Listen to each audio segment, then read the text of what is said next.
All right, so we're going to go into how I met Lyrically Aware. Met Lyrically Aware during the Young Blocker show. I think it was in Los Angeles. He does shows, local shows around Los Angeles and in the Inland Empire and things like that. I think it's mostly Los Angeles. I'm not sure if he does it in the Empire, but she had a set up there. I think she did her set before ours. And normally when I go do shows, I'll go ahead and videotape everybody's set, all as well as ours. But I'll go ahead and videotape everybody's set that's going through. And I think at the time I might have two videos of her actual set while she was doing the Young Baka show. And I think the second set, she was actually getting ready to move back east somewhere, and they kind of made like, they said, hey, we want to help you do some promotion and things like that. And I think I reached out to her because I actually grabbed everybody's Instagram or email, some type of connection. That's just how I was building my my group at that time. I would record your set, and then I would get your information, and then when I would highlight you on the Instagram. So I think that's what happened. I ended up highlighting her on Instagram through like a set that we put together on like a video set. And actually, like I said, became friends after that a little bit later. And I didn't know that was going to happen originally. Like I said, she had a dope set. I had the video of her. She was going back east. And then I think she had moved back maybe a little bit after that. But before she left, she had asked me if I did CD production, which is kind of something we did not too often. But I was like, yeah, I do CD production. And she had an album, I think it's unfiltered, uncut, or unedited. I'm sorry if I forgot, but I think it's unfiltered, uncut type of thing. And she asked if I can go ahead and like maybe do some some CDs for her, so that she can go ahead and give them out to people while she was going back east. Which I was like, yeah, sure, we can do that. So I end up, I had burned the CDs. I put all the artwork together. I was getting it all done, and I had used some CDs that I had already, and I had bought new ones. So she went ahead, she went back east, she did her thing, and then she ended up hitting me up later and was like, hey man, these CDs, some of them not working, some are cool, some are not working, which, I guess like I said, they're old CDs that didn't work. So instead of, kind of going, like, hey, you kind of screwed me over or whatever, she's like, hey, can you do them again? Which is no problem. I know we like to, keep high quality, do good quality work. So I did them again, sent them out to her, she was cool with it, and then she came back. And like I said, we've kind of been cool ever since. I actually wanted to do a project with an artist that wasn't necessarily someone that's like family or that I knew. So I reached out to her to see if she'd be open to do an album or maybe an EP.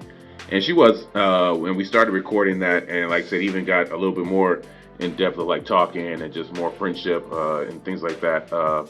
She actually had a show that she had wanted to see if I can get on with, to kind of explain what I was doing. And at the time I told her no, I was kind of done with the music part of my career. I was kind of moving into the production, but she kind of talked me into it, which was really cool. It was actually really cool. I got to do it with one of my favorite DJs, Pudge 55.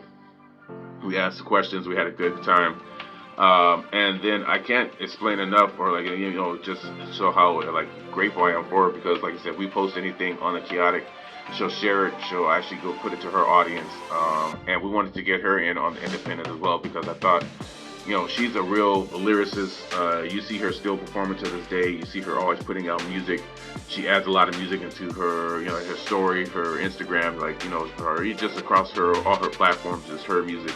She's constantly writing, and even when we were doing our EP project, I think we got one or two songs done. She did a song for me as well for one of the projects I was putting together.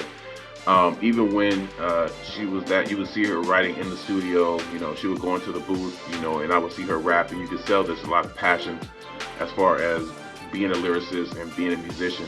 And I thought that was actually dope to highlight. So I reached out to her and was like, hey, we're doing this project called Independent, and I want to see if you want to come through and maybe give your story. I gave her some updates and kind of heads up on what it was. And she came through, and she drove all the way out to where we were shooting, came down, sat down, and we were given, just giving us some dope stories. Like, one of the stories she was talking about when she starts performing for her family, and that's kind of where she got serious with.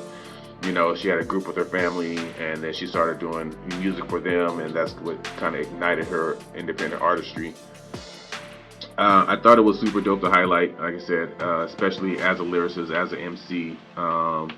We ask her some of the tough questions, and she gives really dope stories about her journey, just in general, about being an MC, about going through the process, about recording, about trying to, get on in the music industry. And I thought it was dope to highlight. So I actually, like I said, met her just through doing shows. At the time, like I said, I met so many people doing shows, and and nothing kind of pans out from it. But Lyrically Aware, like I said, we came to my studio, we recorded, we tried to put together. I didn't put together out the EP at the time. It kind of happened around pandemic era, and then I have my family was coming in at that point, so I kind of got it separated there, and I wasn't actually full-fledged into the music like I should have been.